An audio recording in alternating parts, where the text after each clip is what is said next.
This video is brought to you by ArchiTech Network and our online platform of courses where you can learn from world-class architects working in some of the practices that you can see in these videos.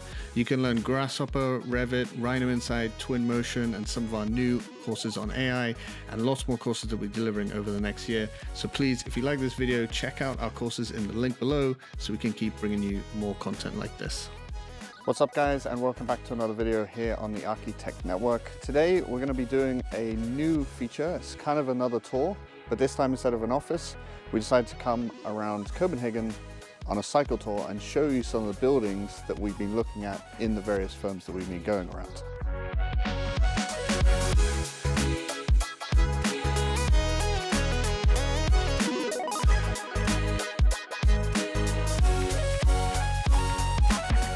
We're starting our tour here in Nordhavn. This is where we are staying. It's a really cool area in Copenhagen. It seems to be like a transformation project where it was very industrial and now they've converted it into housing. So I wanted to start here in Nordhavn because I thought it was a really cool example of residential architecture. This level of housing in Denmark in general, but specifically here, is incredible. You'll see the apartment blocks behind me are nothing like crazy design. They're just really simple, beautiful design. The apartment blocks have been broken down with different fun facade types. We've got slate, we've got this steel, corten, and all these different materials that break up the massing to make it look a little bit more like a little village. The other really nice thing is in some of the streets you can see, they're normal streets for cars, but they actually look more pedestrian friendly than they are cars. So if you ever come to Denmark, I really recommend coming to Nordhavn to check out residential architecture, and just the level of housing in the area is incredible.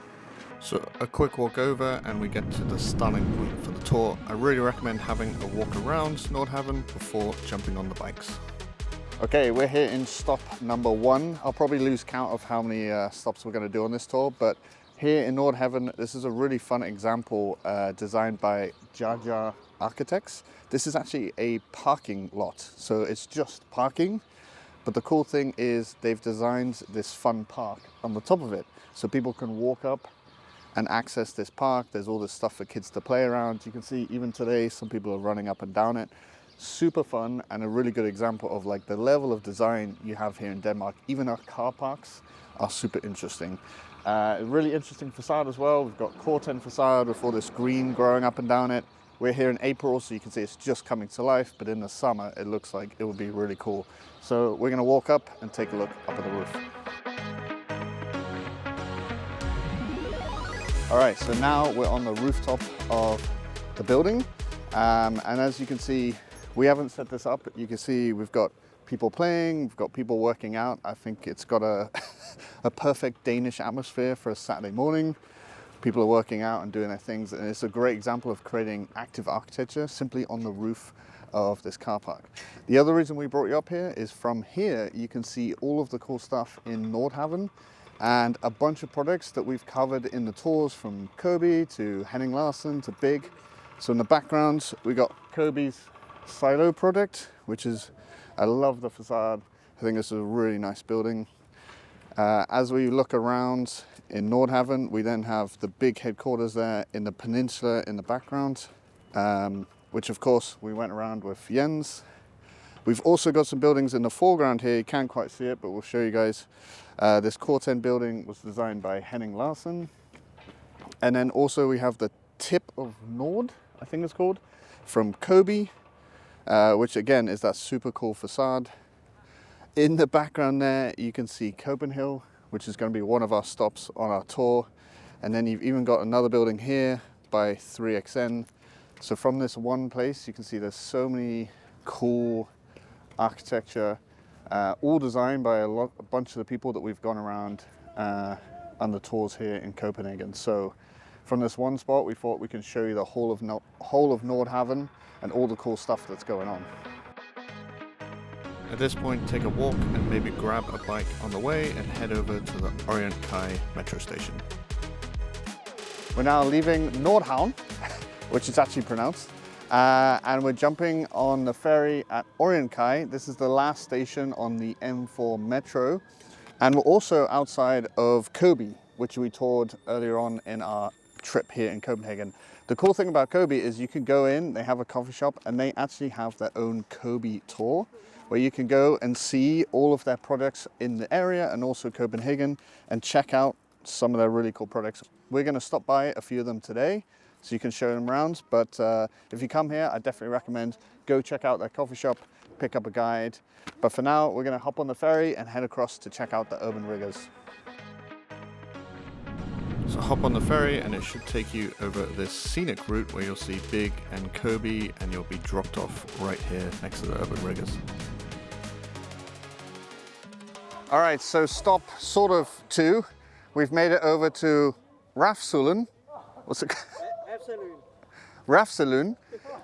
We had a little problem, the ferry wasn't working, so we cycled over. But if you guys do this, get the ferry, and as you come over, you'll see the big headquarters, you'll see the Cobe building and a bunch of stuff. It's super nice. Unfortunately for us, the weather was not so good, but now it's sunny, so we cycled around. So we're here just to check out Big's Urban Rigger. This is a really cool project where they've actually made student housing out of containers that are on these little floating pontoons. So this is actually student housing. You can open up the window, jump inside. You can see there's a whole bunch of guys there having beers, jumping in the water, which is pretty sick. Really cool project, and it's slowly expanding around the world. So you'll see more and more of these, but this is a super cool project by Big, and our second stop here in Rafsølen. All right, this is a good time to introduce our ATN cycle team here. So we're all gathered. We finally got bikes, which is not as easy as you think. We're using the Donkey bikes, Donkey Republic bikes, which are kind of useful. So who have we got? Let's start with, we got Sibylla, senior designer at Big, and she's also given our guide about some of the Big products. We got Jakob, BIM master, also a Bigster, and he's our Danish knowledge. You're going to be pronouncing all of the places correctly, as I pronounce them incorrectly.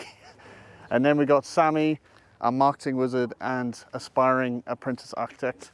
And behind the camera, we have Jeremy, our amazing cameraman and editor. So hopefully we'll still be alive by the end of this, but we're going to move on to our next stop, which is Copenhill. So hop on the bike, past some great coffee shops here, a really quick cycle over to Copenhill. All right, stop number 3. We're continuing the theme of Big. Also on the way over here, we didn't stop, but you can stop and see Noma, which is also designed by Big, the restaurant. But we're here at Copenhill, and this is Big's ski slope and also waste recycling plant. So we're gonna go in, you can take the elevator up and walk down. So we'll show you a little bit of the inside as we go up on the elevator, and also the ski slope and walking down. But this is open to the public. You can walk up it, you can ski down it, and it's also a recycling center, which is pretty cool, and a very unique project from Big about what you can achieve with architecture. So on the side of the Copenhill, we have a climbing wall. This is actually the tallest outdoor climbing wall in the world. I love to take you guys up there and climb up it myself, but unfortunately you need to be a professional climber and have, I think, like a Danish license, climbing license, to actually go up there. So unfortunately, we're gonna take the elevator, but let's go up and take a look.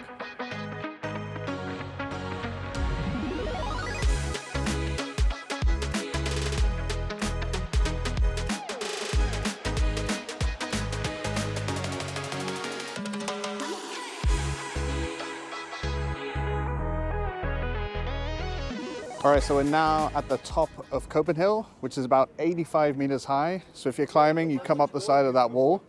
But there's these little lookouts, and you can actually see some cool stuff from here. So we've got the FreeXN offices right there that we went and visited. You got Noma right here, the restaurant designed by Big.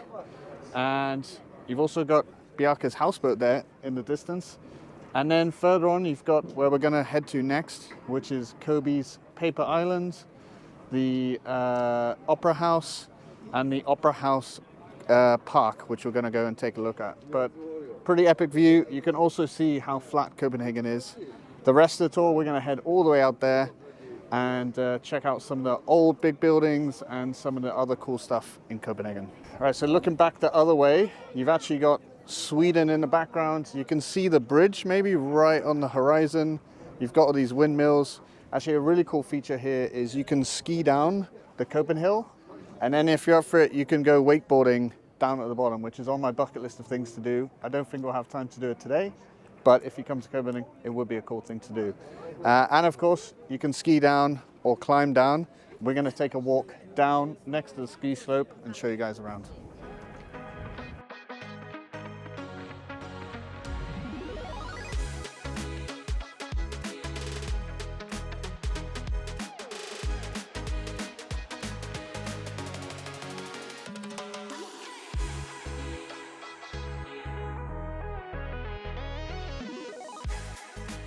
So this is a super cool part where you see the checker pattern of the facade, sort of a line, and you have this amazing moment where all of these huge modules like align up to the climbing wall. All right, so here you might get like a bit of a sense of scale for these things. So like they're at least 1 meter high by about 3 meters wide. They're pretty epic, just folded aluminium. We hop back on the bikes for a quick 10-minute cycle past Noma, Bjarke's houseboat, to get to the Opera Park. All right, we're here in the Cobe designed Opera Park. This is stop number 4, I think. The great part about this is, one, it's incredible space. So if you saw on the tour when we were talking to Eliana, we were looking at this model. Well, this is it in reality. You also remember that she was explaining that the trees gradient from low to high. I think this is new, so it's still growing out, but it's absolutely incredible. We're going to also take a look inside the pavilion because the interior space is amazing. Also right here, we have the Opera House, and then we also have Paper Islands, which we'll go and take a quick look at, which was also designed by Cobe. Really beautiful park. We're going to have a look inside the pavilion as well. Right, so up close to the pavilion is super nice. You've got this green roof. There's also like this kind of parametric pattern on the roof of on the underside of the pavilion, which is really nice. This is also a car park. So underneath us is car parking for the Opera House. So people park here and then they pop up through this little glass pavilion that Eliana was describing when we were visiting there. But the interior here has this amazing atrium space. So we're going to go inside and take a look. And I remember Eliana saying that there was something like 300 species of trees in this one park, which is incredible. And you can really see the difference in it being here. Now we're inside the pavilion in this little atrium, and this is the second amazing car park that we're featuring in this video, which kind of shows the level of design that we have in Denmark. So you can see all the parking for the Opera House, which is incredible. You come out into this amazing atrium space, grab yourself a coffee. You've got this incredible like holes and skylights through the roof. It's really an amazing space, and our second incredible car park to feature in the tour so far. All right, so now we're on the other side of the Opera Park, and behind us we have another Cobe project, which is the Paper Island. And again, if you saw the tour with Eliana, she was explaining that they used to store paper on this island, and now they've redeveloped it into housing. There's also, I believe it's an opera house by Kengo Kuma, which is currently under construction. Looks like Cobe part is also almost finished. I love the forms on these. It kind of is playful. It reduces like the scale of the building. It's a very cool project, and a one I'm excited to see complete soon. Back on the bikes, we take a cycle through Copenhagen city over to the Copenhagen University Library. We're at our 5th stop now here, following on the Cobe theme of their, I don't know the actual name of this park, but it's Blixen, which is their, these are just bike car parks that they've landscaped. Again, Eliana was showing us the model of this, that they've landscaped into these fun little mounds. We're surrounded by a university, and you can see they have these little amphitheaters, super fun and playful. I guess our third sort of parking architecture in Denmark, but super fun, super cool. And it's right next to our next stop, which is this student halls, which is also one of my favorite buildings in Copenhagen. But yeah, really cool, really fun little piece of architecture or landscape architecture. All right, so to look at the little structures a bit closer, so underneath you've just got a load of bike parking, or you can chill out and hang out with your friends under there. And it's just like a really fun play of pulling up that surface so people can walk on top of it or sit around the sides. Just a really cool piece of urban design.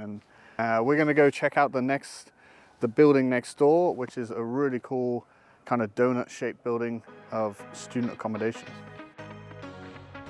Literally next door we go from the park over to the student residences. All right, so right next door to Cobe's cool bike parking space, we got one of my favorite buildings in Denmark.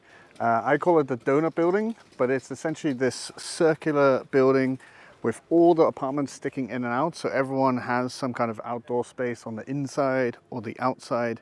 And guess what? It's student housing. So students in Denmark are living the dream. Not only are they not paying for university, they actually get paid to go to university, which is pretty cool. The building was actually built in 2006, so it's been around for a little while. It was designed by architects Lundgaard Tranberg. I don't know if I'm pronouncing that correctly. And it's a really cool building. I came and visited it years ago as a student and it's stuck in my mind. Very cool building and some very lucky students here in Denmark. So the building's actually called Tietgen or something like that.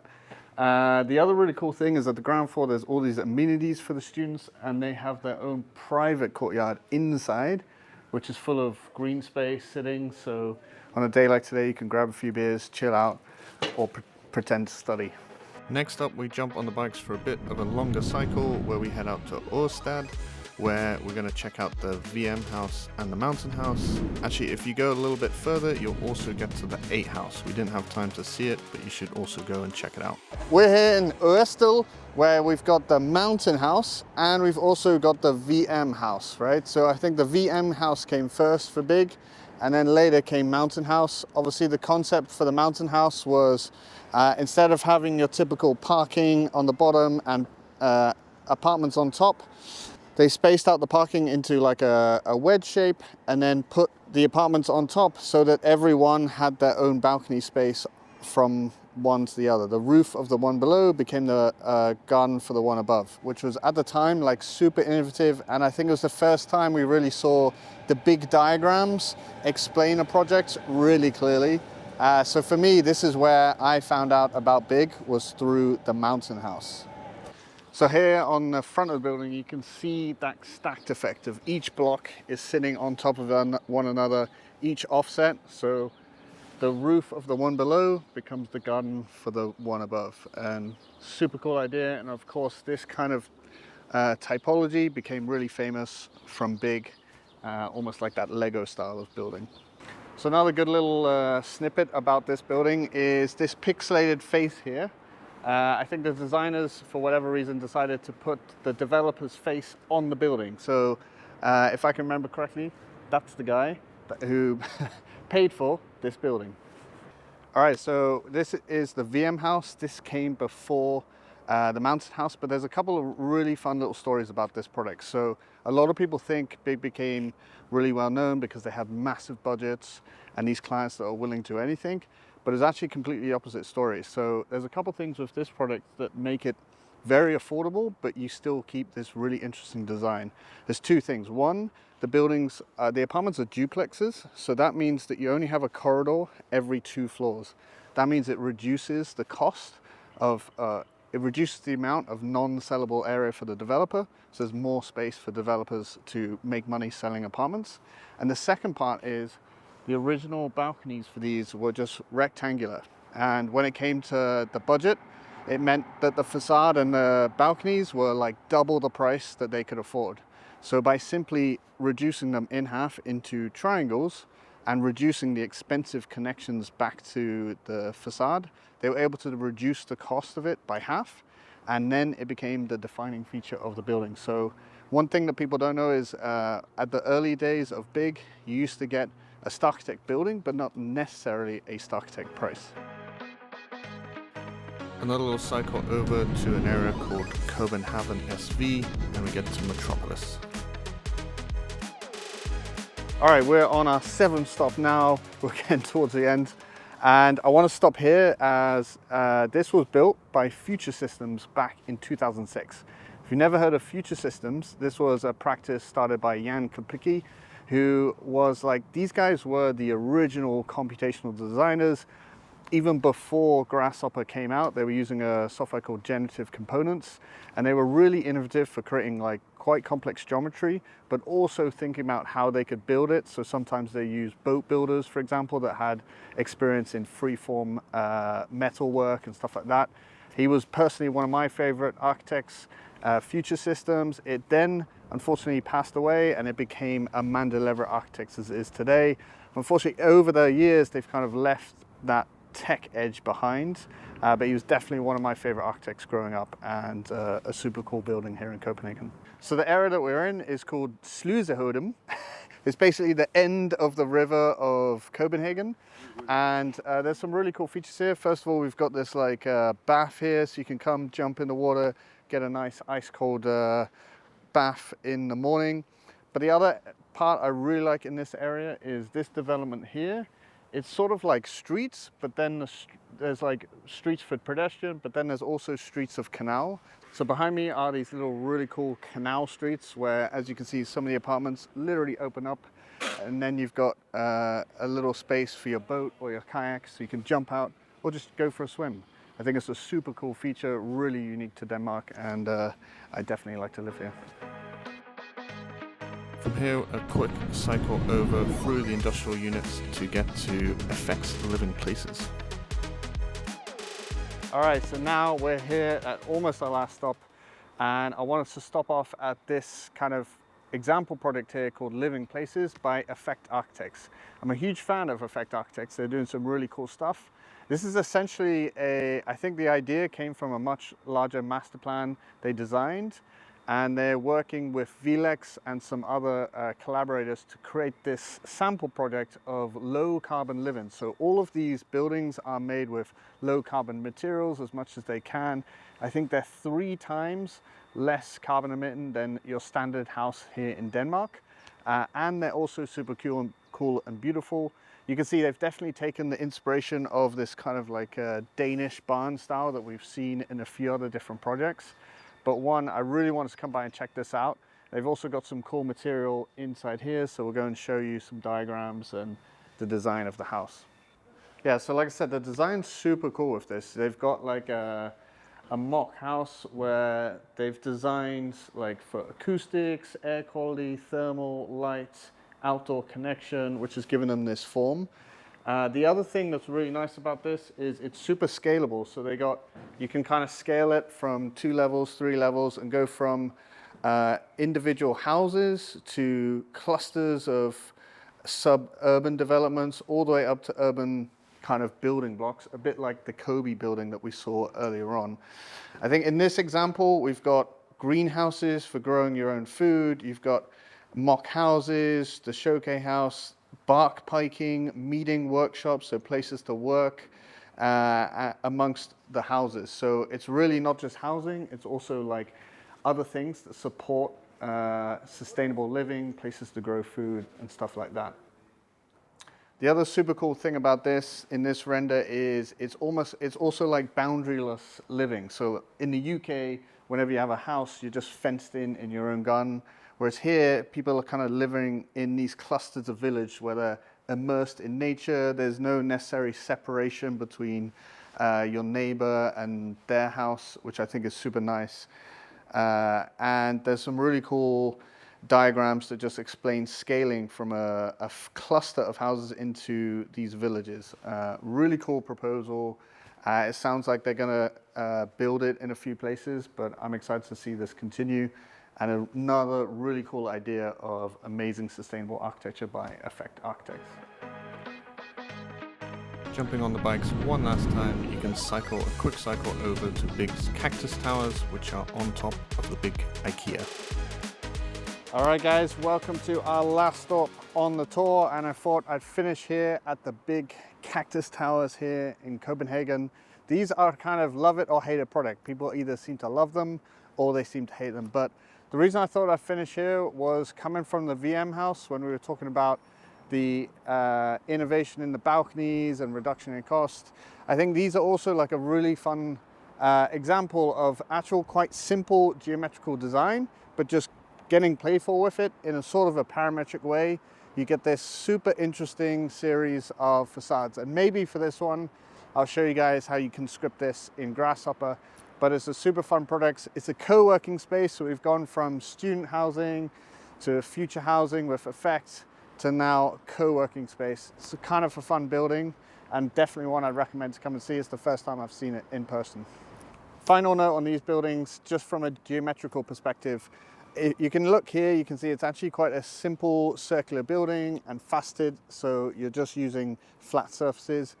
And then the balconies are just squares rotated as they go up. And so you get variations in the size of the balconies, and then they're just connected through these dividers. And that's how you get this kind of parametric-y, twisty pattern. But again, it's all very kind of somewhat simple construction, fairly simple to build, and a super interesting design.